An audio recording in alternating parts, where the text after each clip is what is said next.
Blog Talk Radio, the world's largest online radio network.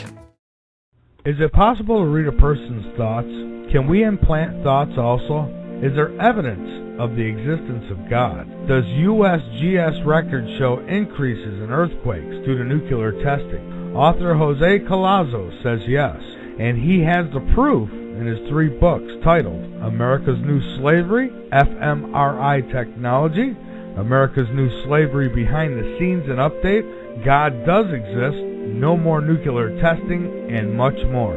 Researched under the Freedom of Information Act and other sources, Jose Collazo has the proof to most of his claims and is investigating others. You can get copies of his books on Amazon or Barnes & Noble or www.xlibris.com. That's www.xlibris.com. Or you can click the book banner on the main page right next to the chat room on www.latenightinthe.midlands.com. Get your copy now. Are you looking for ways to get your business or website noticed? In these tough times, are you looking for ways to increase sales? Well, you're in luck. Late Night in the Midlands is a great way to get your message to the masses without spending all your hard-earned dollars. We offer affordable packages for on-air runs and make it easy for you to purchase ad space on the website. If it is just a banner ad placement you're looking for, go to www.latenightinthe.midlands.com, and on the right-hand side under the player, you will see your options. Select your option and email your banner to us at latenightinthe.midlands@yahoo.com, and we can have you being seen by thousands upon thousands around the world who visit the Late Night in the Midlands website. Or, if it's an on-air run you're interested in, then contact me at latenightinthe.midlands@yahoo.com, and let's work out a deal you can afford and start letting us help you be noticed.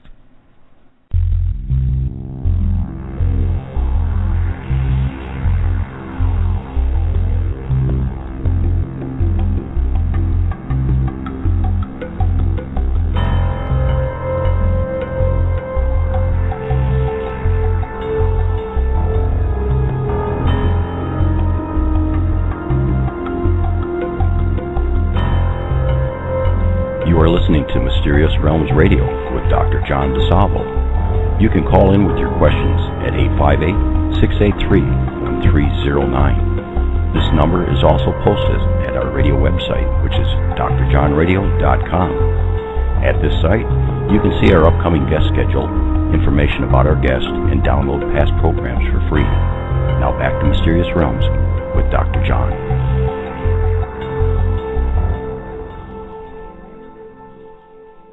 Welcome back, and I tell you, that was some interview with Barbara. I wish she could be on another couple hours. Just an incredible lady. And again, we'll get her back on again soon, and I'm sure you enjoyed it as much as I did. You know, during the break, I was kind of thinking what to rerun for this segment, and I uploaded the show with Dr. Carl Johan Kalaman, the author of the Mayan Calendar, and I thought, we're quoting him and talking about him during the show and his books, and I thought, well, for listeners, they may be interested in hearing a little bit more about him. And his interview is a little over an hour, so we could get it in before the end of the show time.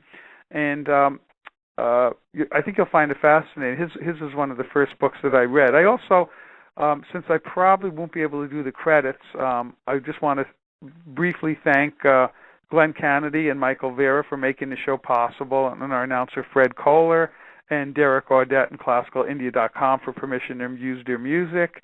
And the show is sponsored by Late Night in the Midlands Radio and RadioNsearch Social Network. And all our shows are on drjohnradio.com. And, please listen to us every Saturday night. So I just wanted to get the ending credits in now. And what I'll do is I will run the Dr. Carl Johan Kalaman show, and then that will end the program close to midnight Eastern Standard Time. And then don't forget, next week we got an exciting show on Atlantis. So all the upcoming shows are on our website. So thank you so much for listening tonight. I want to thank Barbara Han-Clow, and please hold on, and I will be running the show with Dr. Carl Johan Kalaman. So good night, and may God be with all of you.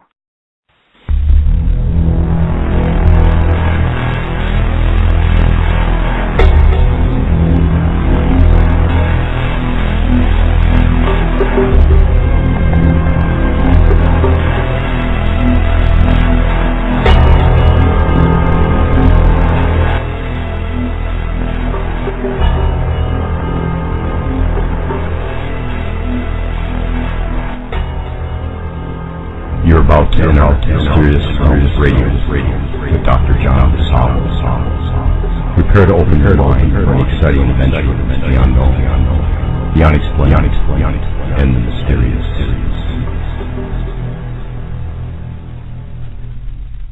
Welcome to Mysterious Realms Radio. This is John DeSalvo, and today we'll be exploring the mysterious realm of the Mayan calendar with our special guest, Dr. Carl Johan Kalaman. Now, since Dr. Kalaman can only be on with us for about 1 hour, we will not be taking calls, so I want to bring him on right away after his intro and not do a lot of the beginning introductory information. We will be having a full program tonight, so please stay tuned after his interview. Now, our special guest tonight, Dr. Carl Johan Kalaman, is considered to be the foremost expert and visionary on the Mayan calendar. He holds a Ph.D. in physical biology and has served as an expert on cancer for the World Health Organization. He began his studies on the Mayan calendar in 1971. His best-selling book, The Mayan Calendar and the Transformation of Consciousness, is a revolutionary new way to understand this calendar system and what it means for us today in the 21st century. He also discusses why many people today, including myself, feel that time is speeding up. Dr. Kalaman lives in Sweden, and his website is Kalaman.com, Kalleman.com, and it is linked up at our radio website of drjohnradio.com. Now, I'd like to welcome our special guest tonight, Dr. Kalaman, to the program. Hello, Dr. Kalaman, and thanks for being with us tonight. Oh, hello, John. It's my pleasure. Very nice to be on your show. Well, I tell you, I've been very excited about having you on because your book is one of my favorites of all time. I believe it is one of the best on the Mayans and their calendar system, and every page in that book is loaded with information, and it's just wonderful, and I thank you for writing it and congratulate you on doing such an excellent work. Oh, thank you very much for saying that. Thank you. Yes. Mm-hmm. Well, maybe you could start. I always find. Oh, by the way, your background is just incredible. I didn't realize you were a graduate student in toxicology at the University of Stockholm. You worked in the Department of Environmental Health at the University of Washington in Seattle, the World Health Organization. Amazing. It's wonderful to see people with such good credentials and a scientific background get into these areas. But it seems like you got interested in the Mayans in 1979 on a trip you made, I guess, to Mexico. Maybe you could tell us about that and your experience and, how you, for the next 20 or 30 years of your life, got involved in studying this. Yeah. Well, it's at that time I was, as you said, a graduate student at the University of Stockholm, and I was working in laboratories pretty much all the time, doing experiments and so forth. And but there was some time I just saw there was on a bulletin board there somebody advertising the chance to go to Mexico and learn Spanish and live in a Mexican family. And well, it just sort of for no apparent reason attracted me, even though I had always been very interested in history, and there was always some attraction with the Mexican pyramids. There's a sort of an enigma in the very fact that people built these kind of pyramids both in the New World, in the Americas, and in the Old World, and at approximately the same time, and so that's the kind of enigma that I had in the back of my head, and so I decided to go for this language school, and and it was much, it's hard to almost remember the way things were before the internet existed. That was much more of a exotic chance-taking, so to speak, and I had no idea really where I would end up. And as it turned out, I arrived in Mexico City on the Day of the Dead, unbeknownst to myself, with this enormous chaos of everybody who had been visiting, having had their dinners out on in the cemeteries with their deceased family members and so forth. And I came to this little village outside of Mexico City in the middle of the night where skeletons were hanging from the light poles, and it was I was immediately somehow just brought into a completely different kind of world compared to the laboratory in Stockholm. And well, it sort of continued on that way. I really loved the Mexican way, the colorful, the lively ways that they had, and also then it was sort of almost like I was very strongly attracted just to go down as a backpacker down to southern Mexico, to Guatemala and to the Yucatan Peninsula, and where not only did I see some of the ancient Mayan sites, and was really fascinated by them, and also I had contacts with very sporadic but very important contacts nonetheless with Mayan people that I could would run into, and I felt very much a kinship with them, and what seemed so strange really was that they seemed to see something special in me also, which I had no idea why it was, but there was just somehow they treated me differently than other backpackers there, and they, for instance, they would come up somebody out of nowhere and give me some kind of an amulet or something like that in the middle of the street and say, this is for you, and then the person would disappear and I would never see them again. But it was sort of somehow that feeling that what is this? What is this all about? And it was very pleasant. The whole experience was very, very pleasant, and really just came to this experience that there is some kind of a purpose to life, or more specifically to my own life, and that somehow that purpose was there, and that experience stayed with me, and it took a long time, or maybe 13 years after that, until I actually started to work with the Mayan calendar independently, like authentically. Oh, really? About 13 years, a special number too, right?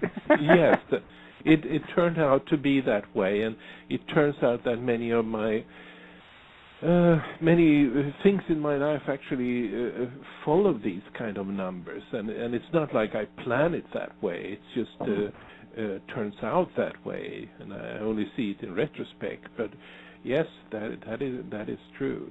That's 13 years. Yes.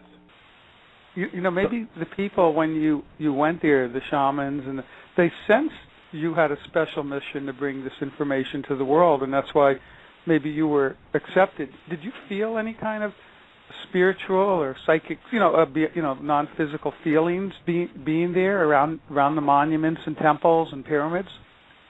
Well, yeah, I think that is what I think basically what it is that this I really came to. I was sort of born with this kind of task, but then it took until I actually came to this area. Nobody triggered that particular mission that I had, and but I would say that at that point yet I had hardly any sort of spiritual experiences, but there was a strong feeling of attraction attachment or attraction to the people and to the sites, and so there was really no need, you might say, for me to have any spiritual experiences to at that point.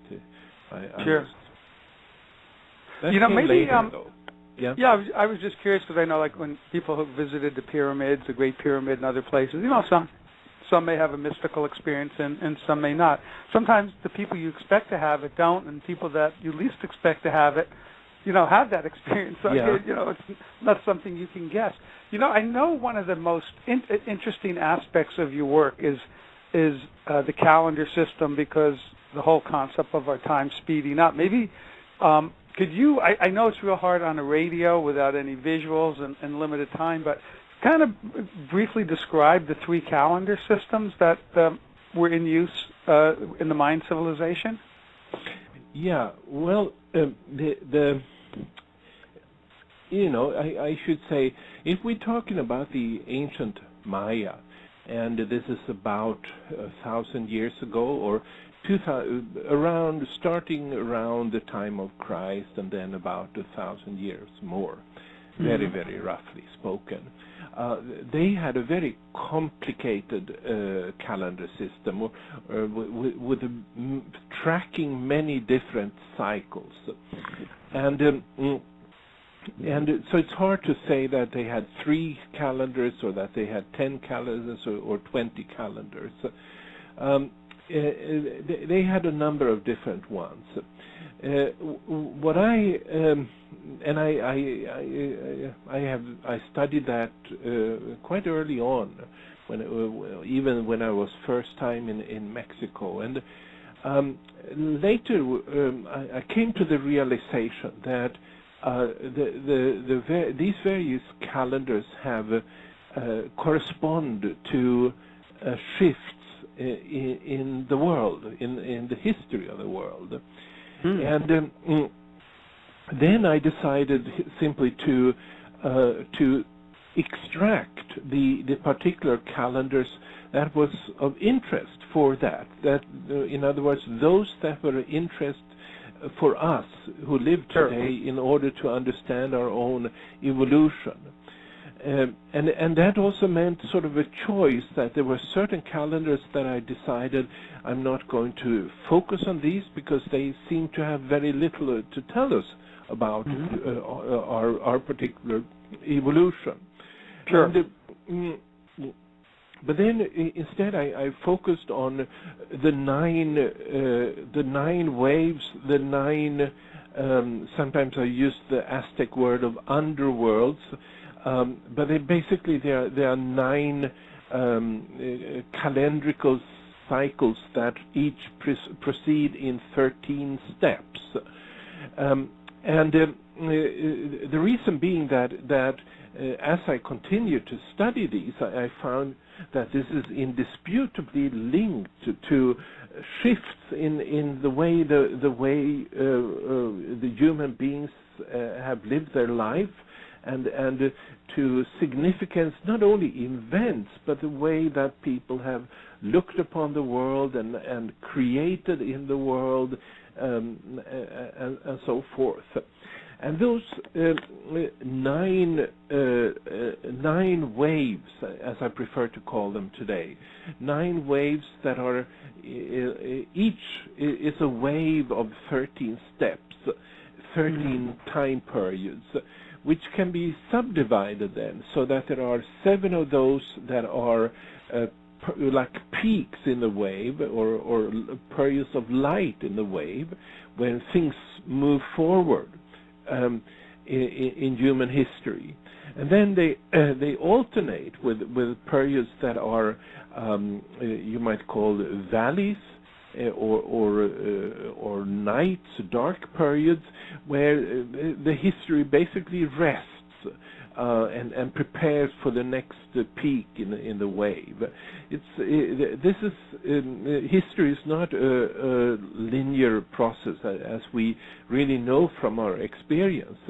But when you study the Mayan calendar, this becomes very clear that it's wave-like, and the pendulum sort of swings back and forth in how human history is being developed. 9 waves, each in 13 time periods. But then what comes to that in addition is that these 9 waves, they do not all have the same frequency. In other words, the shifts between these peaks and the valleys happen at different frequencies in each one of them.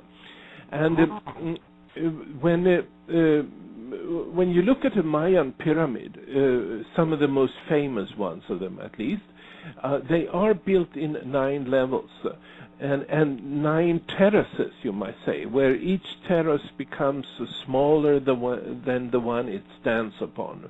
And what this symbolizes is that the frequency increases when you climb these pyramids. And so every time you climb a pyramid to a higher level, it means that the wave will have a 20 times faster, higher frequency, or that the time periods become 20 times shorter.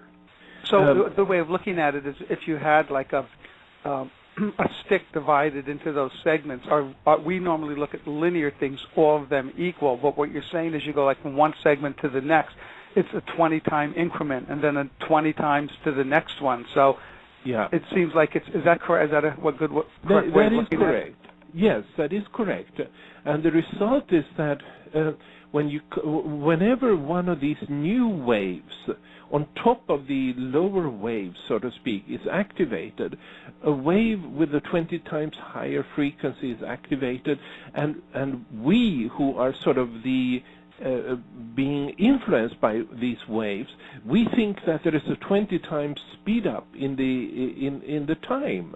Time passes faster. Time accelerates, and this is because of these sort of increasing frequency of shift as you climb to higher and higher levels of the pyramid.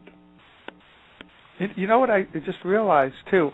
I'm kind of thinking that the Mayan calendar forced time into this, but it's that the Mayans had this spiritual understanding that this is how time operates, so their calendar is based on true spiritual principles, where ours is just based on an arbitrary linear sequence. Is that correct? Oh, this is a wonderful insight, and it's very crucial to the whole thing. You know, we think of a calendar that as if something, you know, that we make up. Usually, we have made up in our calendar system that there should be 12 months, and they should have certain number of days to fit the year. But this is sort of a made up. It's sort of our own Gregorian calendar is basically a human-made calendar. We decided this is the best way of fitting things to follow a year. But as you're saying here, the Mayan calendar is entirely different. They used their spiritual intuition in order to find out what are the actual waves that are changing our consciousness, which is a completely different thing compared to the other calendars of the world that are basically just trying to fit together the moon phases and the solar year and so forth. Sure. And then with some human elaboration invent a calendar. And this is completely different from the Maya. This is maybe the most fundamental differences, and it's also at the very heart of why the Mayan calendar is so interesting, because it's not a human-made calendar. It's a human reflection of the divine cycles, and that's a different thing. Like as above, so below, basically, that it's reflecting. So this is why everyone, including myself, who I always say I have very little psychic ability, is feeling this accelerating time, because we're moving from one segment to the next segment. We're getting this 20 increase. When was the last approximate when we had the next jump to the 20 time period? Well, I would say that now there will not be any more acceleration of time. There was a ninth wave, the top level of the pyramid, so to speak, that was activated on last year, March 9th, and it brought into existence a wave that had a higher frequency than any that had ever existed previously in the universe. And this wave, it continues. But as far as I can see, there will not be another time acceleration. And but it is interesting, you know. The reason I've been working with the Mayan calendar is really that I think it has something to help us understand the way history and our own time is developing. And so we may wonder then, we may ask the question, well, what happened when this particular wave was activated March 9th last year? And for most people, it may not, nothing may immediately come to the mind. But I was, of course, very observant at this time of exactly what would happen. And so for one thing, 2 days after this wave had been activated, there was the big earthquake in Japan. The nuclear crisis in Japan, the tsunami in Japan, and in the very same week, the wars in Libya and Syria would begin, and this is it's sort of the beginning of a big movement, you might say, across the world that happened essentially last year, where people were really sort of saying that, you might say, protesting against the established order in different ways. And they were, in that particular beginning of that wave, there were so many things happening that it was actually difficult for what were you supposed to focus on. And the American news magazine Newsweek, a week later it had on its cover the saying "Apocalypse Now," and basically saying that there's a tremendous amount of things happening right now, and the economic analysts can no longer. There's too many cross currents in the world economy of the world that they can't really target anything, or they can't really identify which are the important factors and so forth. So there was a really strong sense at that particular time that here there is much more happening in a very short period of time in some very unusual way that we had not experienced before. And so the way just let me finish that. The way I looked upon is that this is what time acceleration is about. More important changes is being compressed in a short period of time, and that's why it's all happening now because the ninth wave had been activated. So the spiritual principle or waves or cosmic laws obviously are affecting our physical world. Again, the Rosicrucian statement, as above, so below. Now, what about December 21st, 2012? I know you and I, it's not going to be the end of the world, but how does that date figure into this time accelerating in the calendar system? Well, the way I look upon it, it's basically just a miscalculation.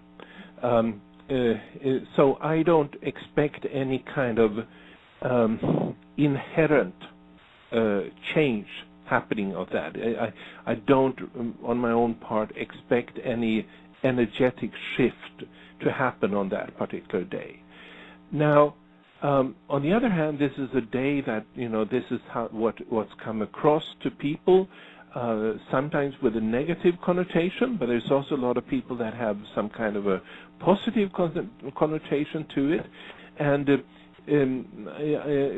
certainly if enough of people on this particular date are focusing on some collective union, some kind of shift that we might want to see happen in the world, then this particular date might bring it. But my own view is that it doesn't, there's no automatic reason to believe that anything would happen at that date. It's more like a miscalculation. Well, that makes sense. Again, talking to my spiritual friends and people that have clairvoyant ability, they exactly like what you predicted and discussed, that there's an accelerating time going on, but also that there's it's going to be maybe like a new beginning, a new spiritual awakening. So most of the spiritual people I talk to look at this as a positive time, a rejuvenation maybe of the spiritual worlds and the earth. Again, who knows? It's good to hear that, because I'm tired of the doom and gloom prophecies, which I feel have no basis at all in science. No. But it's very, very fascinating. The other thing is your book has so much information in it, and it's just amazing. Like I truly recommend that to anyone who really wants a good idea of this whole system and the calendar and what's going on. And you even have a section in there on Blavatsky and Edgar Casey. I don't know. Maybe you could. We're coming up to a half-hour break. Maybe you could, through the next 3 or 4 minutes, briefly talk about Blavatsky and Casey and some of their statements and how it kind of fits in with your work. When it comes to Blavatsky, to begin with, I used to belong to the American Theosophical Society, and I basically still look upon that as a sort of a good, very responsible esoteric group, so I've learned a little bit from them about the work of Blavatsky, I guess what I've been talking about there is that she would also, when I talked about the 13 steps, I would talk about subdividing it, you might say, in 7 peaks and 6 valleys, and which is really what I'm saying here is that there is a reality basis to the fact that so many traditions have talked about the number 7 as being a holy number, and I think in my book I refer to Blavatsky's idea of sort of 7 root races, as she would call it, 7 groups of people. Right. And the way I look upon it is that really these waves, they are bringing into existence, they're changing the human beings every time they're activated. So we're not the same as people were, whatever, 100 years ago, or 1,000 years, or 100,000 years ago. And the reason is not that we change biologically. Biologically, we're the same. But the reason is that these waves that have been activated have been changing us on a more mental and spiritual level, and in some very rudimentary form, I think that this is something that you can find in the work of Blavatsky. Yeah, I was going to say, why I find this so fascinating is that I was reading through your book, and again, your book is not easy reading. It takes time, but because every sentence in here means something, which is really nice. As I was reading through it, I've been reading Blavatsky for at least 20 or 30 years, and I kept coming. What about the root races? And then I got to your section on, and I thought I should have known you're going to cover that. You cover everything else. Yeah, that's nice to hear. Yeah. But I'd like to add that sure. She was living in a time when not even the Mayan calendar system had not been elucidated. Nobody at that point knew about the Mayan calendar system, and so she could not possibly have known that there was this sort of people that had existed much earlier in history that had actually charted these different time periods and made it all real. I don't know if she even knew about the Maya. She probably knew about the Maya. The people probably had heard about it in the 1870s and so forth, but they certainly didn't know anything about the calendar system. So she could not have sort of made any connections directly to what we now know about it. But that's a good point, and I probably got about 50 books on her life, about her, letters, and obviously the Secret Doctrine and Isis Unveiled is her two major works. I recommend those to any listeners, but I'll tell you, you're going to probably have to read them about a dozen times before you start even breaking the surface, right, Carl? I mean, just amazing studies. We're up to our about a 2-minute break, and when we come back, maybe we can talk a little bit about the Schumann resonance, which I find very fascinating, and you have the best coverage of that than any book that I've ever read. So if you could just hang on for a couple minutes, we're taking a short break. We're talking to Dr. Carl Johan Kalaman about the Mayan calendar, and you're listening to Mysterious Realms, and we'll be back in a few short minutes, so please stay tuned.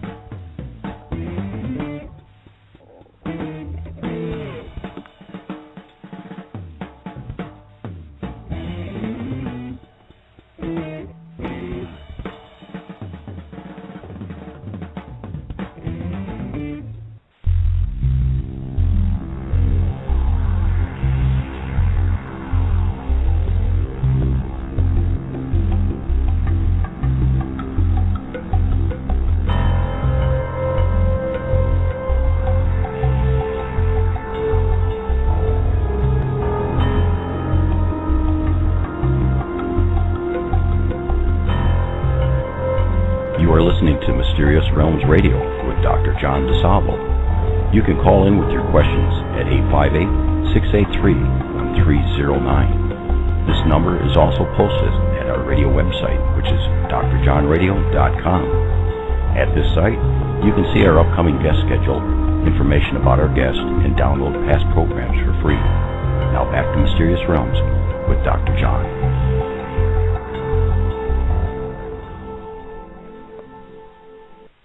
Welcome back. We're talking to Dr. Carl Johan Kalaman, best-selling author of The Mayan Calendar, which I strongly recommend. You can visit Dr. Kalaman's website, and also there's links to his books at Kalaman, CALLEMAN.com, or if you go to drjohnradio.com on our radio website, click on his name, and it'll bring you right to his site. Carl, I got to say, not only I do feel your book is the best one on the Mayans, but also Barbara Hand-Clow's book. And actually, Barbara Hand-Clow's coming on our show next month. And I think, didn't you write the foreword to her book, or she wrote one to yours? I did. I can't remember. I did, yes. At least to the Mayan Code, I wrote the foreword, yes. Oh, excellent book. So I've been bragging. I have the two top experts in the world on the Mayans on my radio show in less than a month.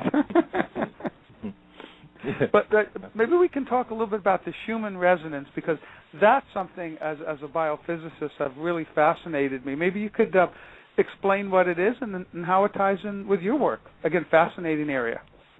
Well, it's a wave, an electromagnetic wave that has been discovered. I think it was in the 60s or something like that. That was discovered to surround the surface of the Earth, and I think it is close to. It's somewhere around 7.5 hertz. Which is really a very low frequency by most standards. Mm-hmm. It attracted attention for the reason that that particular frequency it coincides with the lower range of the alpha waves in the brains.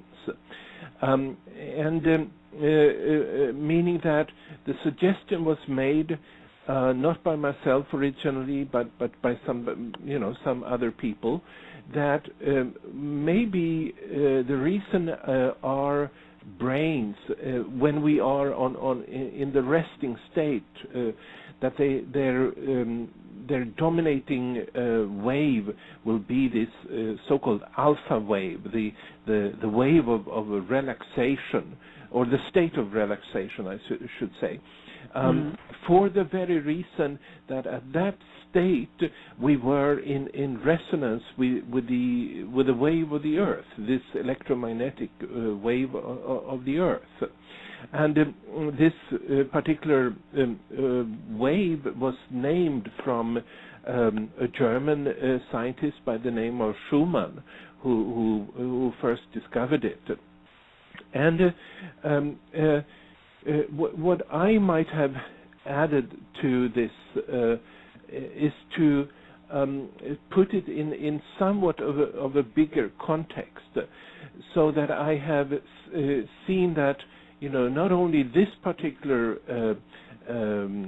frequency of the alpha state, but also the other frequencies, like that of the beta state, or of the delta or theta states, which are the really low frequency waves, that these may be also be reflective of frequencies that appeared as resonances when we were in resonance with different inner segments of the Earth,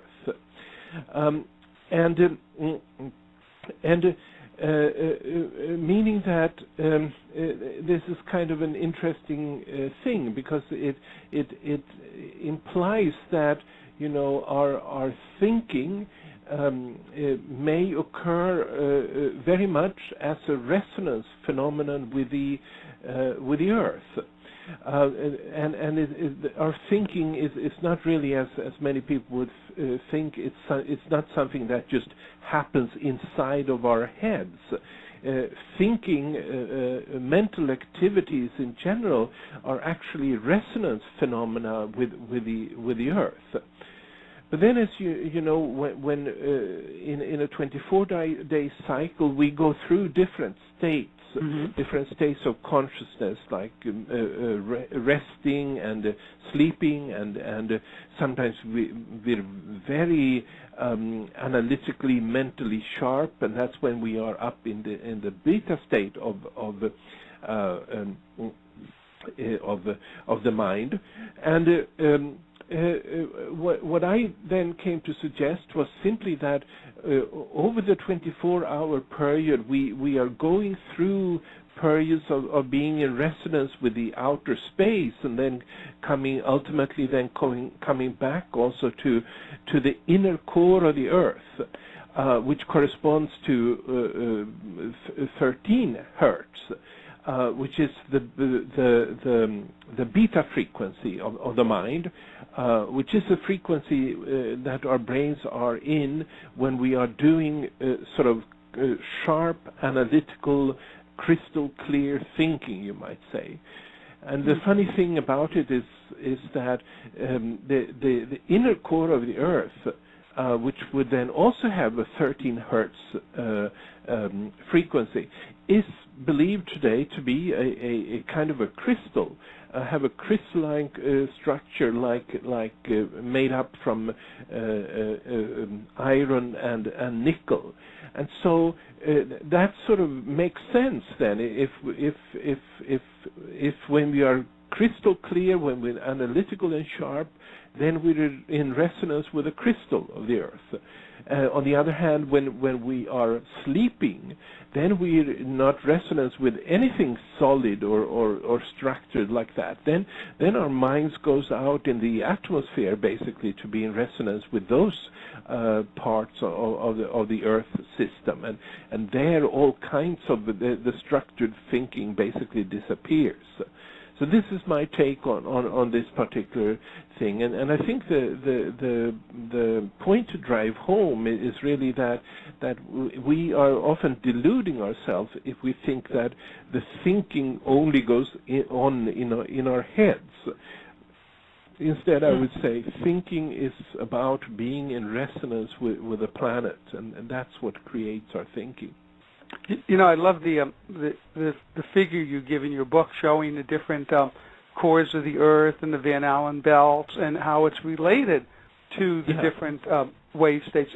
Why this appealed to me so much is I used to teach neurophysiology and even biofeedback, and what you have I've never seen before. And again, why it fascinated me is this whole idea that the Earth may give off this, around between a 7 and 8 cycle per second wave that I hear some people could actually claim that they could hear. But the idea, like the Native Americans and people that sleep on the ground or close to the Earth are more in tune with the rhythm of the Earth and the spiritual resonance. And I heard a rumor years ago that NASA put on like a 7.5 generator on some of the spacecrafts because they found out the astronauts didn't react well. But I couldn't follow up on that.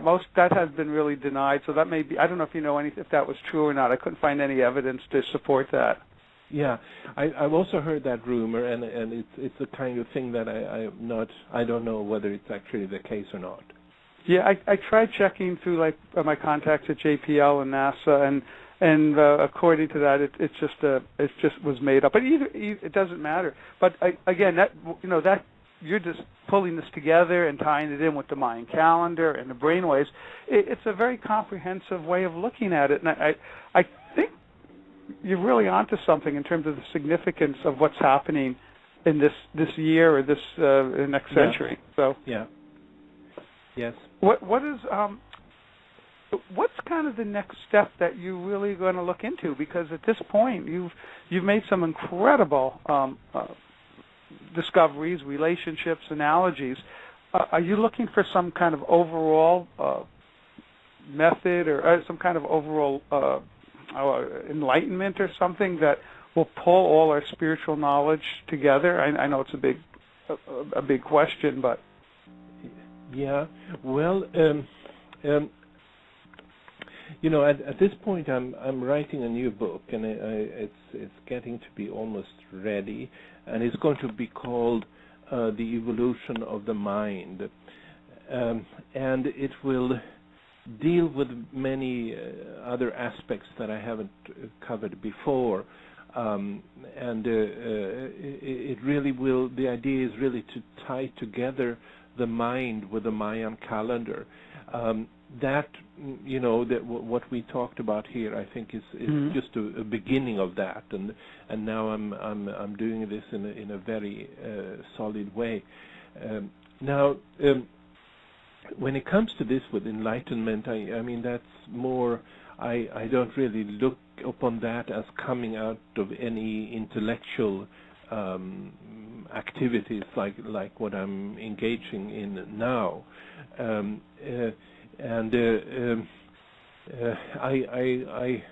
I hope to, if I can contribute to something to point out a little bit more of sort of the path there or so forth. I'm not sure about that, whether I'll be able to do that, because my task, the way I look upon it, is more to provide the intellectual background or the scientific background, and doing it in a very, very large scale holistic framework, so to speak, and hopefully it will just give people some of the confidence that they may need, or maybe not everyone will need it, but some will need it to see the whole picture and to see what that indeed enlightenment is something to strive for, and it's something that would help our species,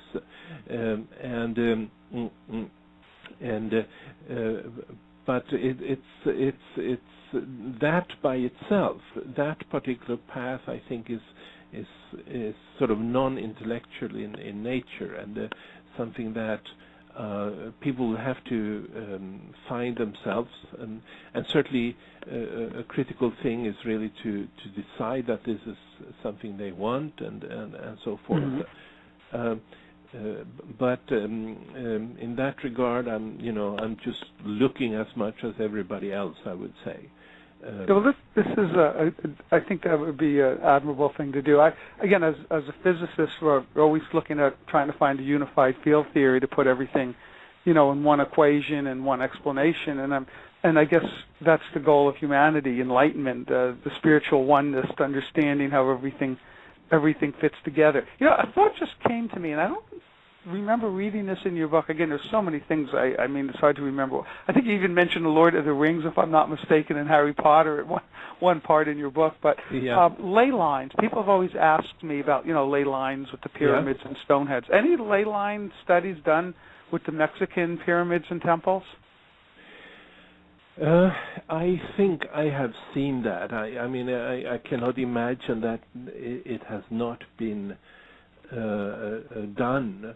There are so many people that are suggesting these different kind of connections between sacred sites and so forth. But I would not, I wouldn't really know about it. So I'm sorry, I can't really go into that. But I certainly know that a lot of people have are looking at these kind of things. I know I'll get a lot of emails about that if I didn't ask you. So, I know that there's such a big interest. What about? I know you mention it in your book, but I'm not sure you actually say what you think they are. You mentioned UFOs. I think, if I'm not mistaken, you said you didn't think they were extraterrestrial visitors, but I can't remember what you thought they would be. Yeah. Well, I think it is. I don't think they are nuts and bolts, so to speak. I do think it's more like some kind of a spirit beings.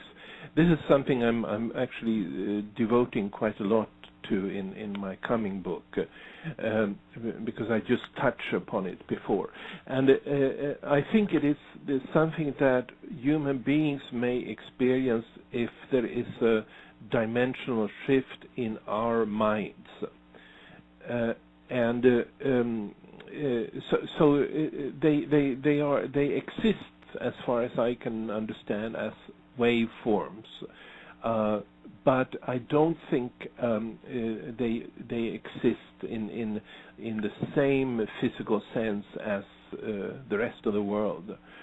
One of the things that I want to point to here is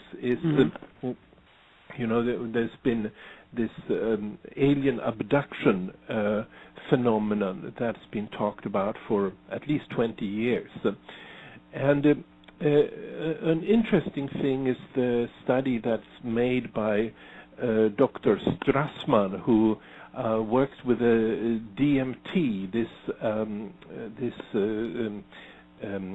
hallucinogenic molecule that is a normal part of our metabolism. He injected people, volunteers, with this substance, This is about 20 years ago, and he wrote this book called DMT, The Spirit Molecule, about it. And what was interesting was that in these, what would you call it, under the influence of this psychedelic, a high proportion, I think at least 20% of his the people that was there experienced exactly the same kind of things as somebody who has experienced a alien abduction. In other words, they got to in their minds they had these meetings with aliens that wanted to abduct them. And what is interesting about that is that Dr. Strassman sat at the bedside of these people all the time, taking notes of what they were saying and experiencing, but at the same time the conclusion is clearly they were not in a physical sense abducted to some kind of a UFO.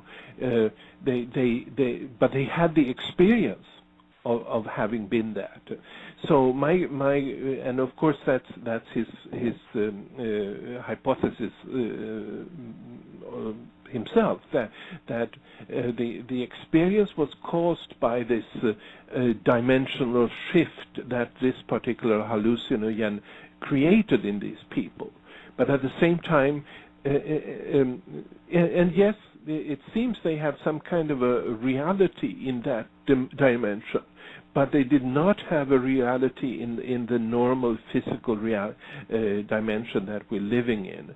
So that's sort of my basic take on it, or that they're not nuts and bolts as far as I can tell.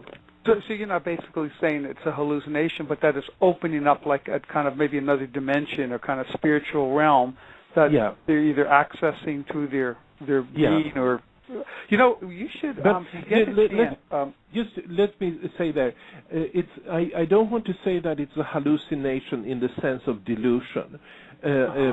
I do believe that they may exist on a spirit level, but they're not here in the physical sense that you and I are. Sure. You know, if you get a chance, you may want to try to listen to one of our past shows. I think it was June 16th with Becky Andreasen, who I've worked with Becky for many years. Her mom is Betty Andreasen. I'm sure you're familiar with the Andreasen affair, the most famous abductee of all time. Very consistent with what you said about the UFOs being spiritual beings, angelic, and I think Ray Fowler wrote five volumes on that whole situation over a 20-year period. But when you start researching that for your next book, you may want to look into that, and I'd be glad to help you any way that I can. Oh, thank you.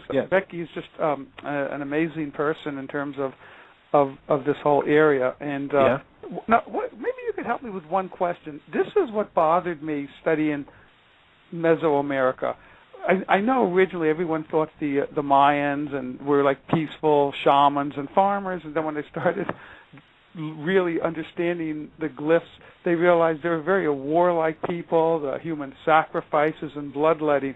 I just find it such a dichotomy where they have this high spiritual attunement with the universe and the calendar, and yet they were doing the most horrific human sacrifices. And I can't seem to put that together. Maybe you can give me some insight on, how that do you think happened in that society?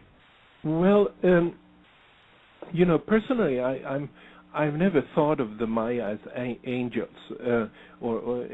I only thought this is a people that has a big part of knowledge. They knew some things, and leaving completely outside whether they were ethically developed or not. And I don't see that necessarily as being different from some modern scientists, that they might have one of the most developed minds of our planet, and yet we're participating in creating nuclear weapons and these kind of things. The mental person, the intelligent person, and then we could talk about the Maya in the sense of time. They certainly were very intelligent, it's no guarantee for being ethical and what you called good people. On the other hand, and as you're saying, it seems quite clear that they also had wars and they also had human sacrifices. But I don't see any reason to sort of overemphasize that. So in that area, so did pretty much everyone else. In my own ancestors among the Vikings, they would have human sacrifices, and they were just probably much more warlike than the Maya ever were. It wasn't like huge armies participating in the warfare of the Maya. There were, but yes, they were not angels. And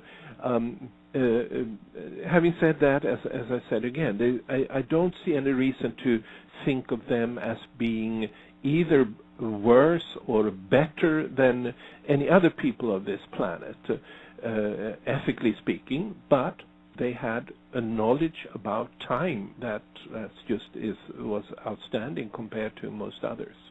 No, that's a good way of looking at it. I mean, we've had our own inquisitions and all kinds of different things, and I think that was one of the reasons it took me so long to really want to study the Mayans, because that whole idea really repulsed me, and I thought, I do not want to study a culture that was so barbaric and just to me is so anti goodness. And then actually your book was one of the first I picked up and gave me a whole new perspective, and I think you're right. I kind of resolved it in almost the same way what you've said, is that and plus maybe that was more of the warring section of the society, like we have our political section, Yes. and you did have the priests and like we have now, people that meditate and pray and try to become one with God, and so you're right. I think you're going to find this throughout all history and whatever culture, whatever phenomenal discoveries they made. There's going to be a dark side that you have to maybe not accept, but understand that that's a different aspect. Yeah. Interesting. Well, we got a couple minutes left. Anything? Do you want to give out your website or anything you'd like to recommend for our listeners to follow up on? Well, yes, I want to let them know that the website Calleman.com, Calleman, and there are 3 books that I have published previously. The first one is called Solving the Greatest Mystery of Our Time. The second one is the one you read, the Mayan Calendar and the Transformation of Consciousness. And the third one is The Purposeful Universe, which is really another theory of evolution. It challenges Darwinism, not in the traditional sort of creationist view, saying that there was no evolution. It's absolutely clear that there was evolution, but it challenges the idea that this is an accident, that evolution proceeds just through accidents, and instead it sees a meaningful plan behind the fact that we've come to exist on this planet as human beings and having the kind of biological nature that we do. Now I'm working on my what will then be my 4th book in this field, which I wouldn't say that it's about the Mayan calendar, but the Mayan calendar is such a powerful tool for understanding time and evolution that it becomes one. And that particular book, this one that I'm working on, I can't say exactly when it will come out. It's about the evolution of the mind, and it sees that the evolution of the mind is something that also follows a time plan, and it tells us a lot about the mechanisms of action of for instance, psychedelics. It also tells us about these kind of phenomena like UFOs and so forth, and it's more about the mind, about the nature of the mind. Ultimately, seeing that this is something that's there is a global mind that is driving us ultimately, and for us, our evolution of our mind is really about hooking up to this global mind and doing it in the right way, which is something that we need to make a choice about, I think. So these are things that's where it's going right now. Well, I'm looking forward to that next book, and I'll probably wind up reading your other books. I'm still trying to get through Awakening, Barbara Hand Clow's book, which is such a long book before she comes on. Yeah. And because I do read the books of my guests because first of all, I'm interested in it, and I think it's important for me to be well versed. Well, listen, I wish you could stay with us longer. I know you have other commitments, and I can't thank you enough, Carl, for coming on. I have been looking forward to this program. I mean, you could be on and again with all the information in your book, and I give your book a strong. We have the same publisher too, Inner Traditions. They're wonderful, and I actually have John Hayes coming on, the public relations director, to launch Inner Traditions Month, which is August. We have all Inner Traditions authors. So hope you can listen. Carl, listen. Best of luck with your work and research. Thank you. Thank you so much for coming on, and I know the listening audience is thrilled. So listen, you take care. God bless you, and hope you come on again soon, Carl. Take care, my friend. Bye-bye. Take care. That was Dr. Carl Johan Kalaman and his best-selling book, The Mayan Calendar, and you can go to his site as kalaman.com, CALLEMAN.com. And please stay tuned because we're going to have more on the Mayans tonight. I guess tonight will be a Mayan evening, and we'll be back in about 3 minutes, so please stay tuned. Blog Talk Radio, where millions of hosts and listeners gather.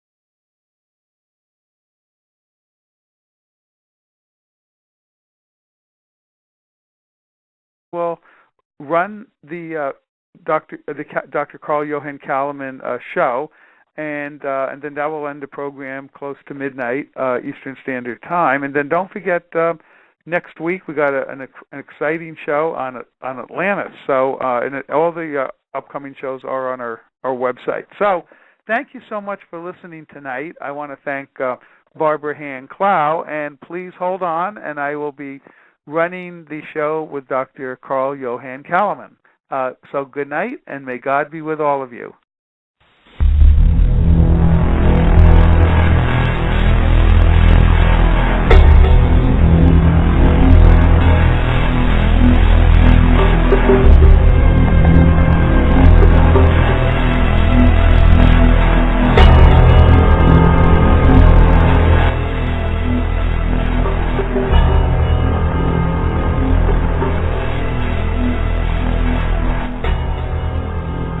You're about to enter Mysterious Realms Radio with Dr. John DeSalvo. Prepare to open your mind for an exciting adventure into the unknown, the unexplained, and the mysterious.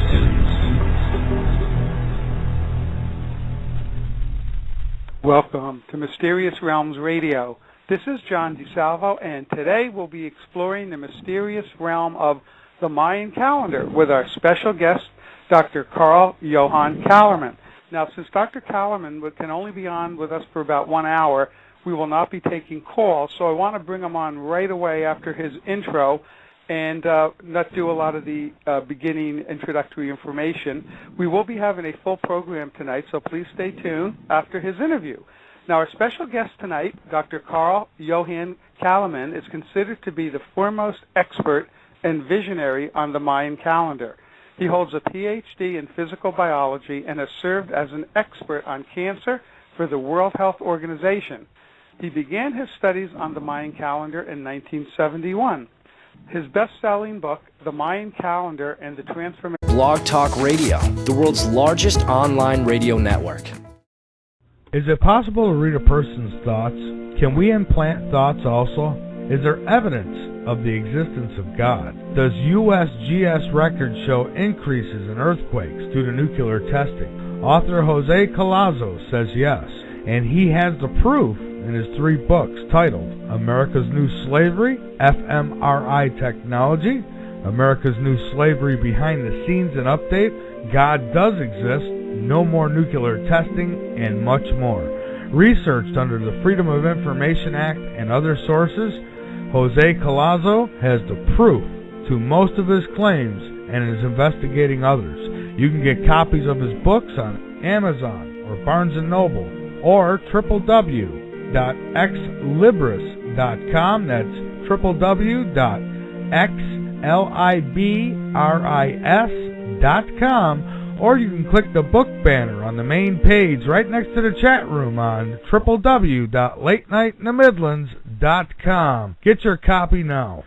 Are you looking for ways to get your business or website noticed? In these tough times, are you looking for ways to increase sales? Well, you're in luck. Late Night in the Midlands is a great way to get your message to the masses without spending all your hard-earned dollars. We offer affordable packages for on-air runs and make it easy for you to purchase ad space on the website. If it is just a banner ad placement you're looking for, go to www.latenightinthe.midlands.com, and on the right-hand side under the player, you will see your options. Select your option and email your banner to us at latenightinthe.midlands@yahoo.com, and we can have you being seen by thousands upon thousands around the world who visit the Late Night in the Midlands website. Or, if it's an on-air run you're interested in, then contact me at latenightinthe.midlands@yahoo.com, and let's work out a deal you can afford and start letting us help you be noticed.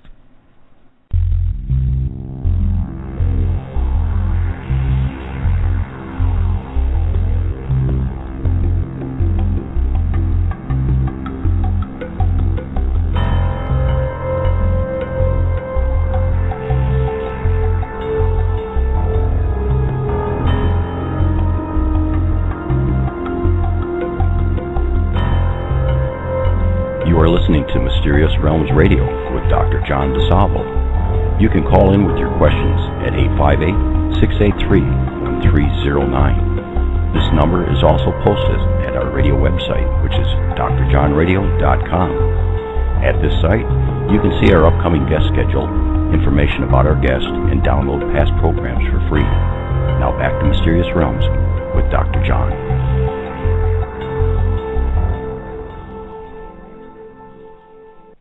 Welcome back, and I tell you, that was some interview with Barbara. I wish she could be on another couple hours. Just an incredible lady. And again, we'll get her back on again soon, and I'm sure you enjoyed it as much as I did. You know, during the break, I was kind of thinking what to rerun for this segment, and I uploaded the show with Dr. Carl Johan Kalaman, the author of the Mayan Calendar, and I thought, you know, we're quoting him and talking about him during the show and his books, and I thought, well, for listeners, they may be interested in hearing a little bit more about him. And his interview is a little over an hour, so you know we could get it in before the end of the show time. And I think you'll find it fascinating. His is one of the first books that I read. I also, since I probably won't be able to do the credits, I just want to briefly thank Glenn Kennedy and Michael Vera for making the show possible, and our announcer Fred Kohler, and Derek Audette and ClassicalIndia.com for permission to use their music. And the show is sponsored by Late Night in the Midlands Radio and RadioNsearch Social Network. And all our shows are on drjohnradio.com, and please listen to us every Saturday night. So I just wanted to get the ending credits in now. And what I'll do is, Nation of Consciousness is a revolutionary new way to understand this calendar system and what it means for us today in the 21st century. He also discusses why many people today, including myself, feel that time is speeding up. Dr. Calleman lives in Sweden, and his website is calleman.com, CALLEMAN.com, and it is linked up at our radio website of drjohnradio.com. Now, I'd like to welcome our special guest tonight, Dr. Calleman, to the program. Hello, Dr. Calleman, and thanks for being with us tonight. Oh, hello, John. It's my pleasure. Very nice to be on your show. Well, I tell you, I've been very excited about having you on because your book is one of my favorites of all time. I believe it is one of the best on the Mayans and their calendar system, and every page in that book is loaded with information, and it's just wonderful, and I thank you for writing it and congratulate you on doing such an excellent work. Oh, thank you very much for saying that. Thank you. Yes. Mm-hmm. Well, maybe you could start. I always find. Oh, by the way, your background is just incredible. I didn't realize you were a graduate student in toxicology at the University of Stockholm. You worked in the Department of Environmental Health at the University of Washington in Seattle, the World Health Organization. Amazing. It's wonderful to see people with such good credentials and a scientific background get into these areas. But it seems like you got interested in the Mayans in 1979 on a trip you made, I guess, to Mexico. Maybe you could tell us about that and your experience and, how you, for the next 20 or 30 years of your life, got involved in studying this. Yeah. Well, it's at that time I was, as you said, a graduate student at the University of Stockholm, and I was working in laboratories pretty much all the time, doing experiments and so forth. And but there was some time I just saw there was on a bulletin board there somebody advertising the chance to go to Mexico and learn Spanish and live in a Mexican family. And well, it just sort of for no apparent reason attracted me, even though I had always been very interested in history, and there was always some attraction with the Mexican pyramids. There's a sort of an enigma in the very fact that people built these kind of pyramids both in the New World, in the Americas, and in the Old World, and at approximately the same time. And so that's the kind of enigma that I had in the back of my head. And so I decided to go for this language school, and it was much, it's hard to almost remember the way things were before the internet existed. That was much more of a exotic chance-taking, so to speak, and I had no idea really where I would end up. And as it turned out, I arrived in Mexico City on the Day of the Dead, unbeknownst to myself, with this enormous chaos of everybody who had been visiting, having had their dinners out in the cemeteries with their deceased family members and so forth. And I came to this little village outside of Mexico City in the middle of the night where skeletons were hanging from the light poles, and I was immediately somehow just brought into a completely different kind of world compared to the laboratory in Stockholm. And well, it sort of continued on that way. I really loved the Mexican way, the colorful, the lively ways that they had, and also then it was sort of almost like I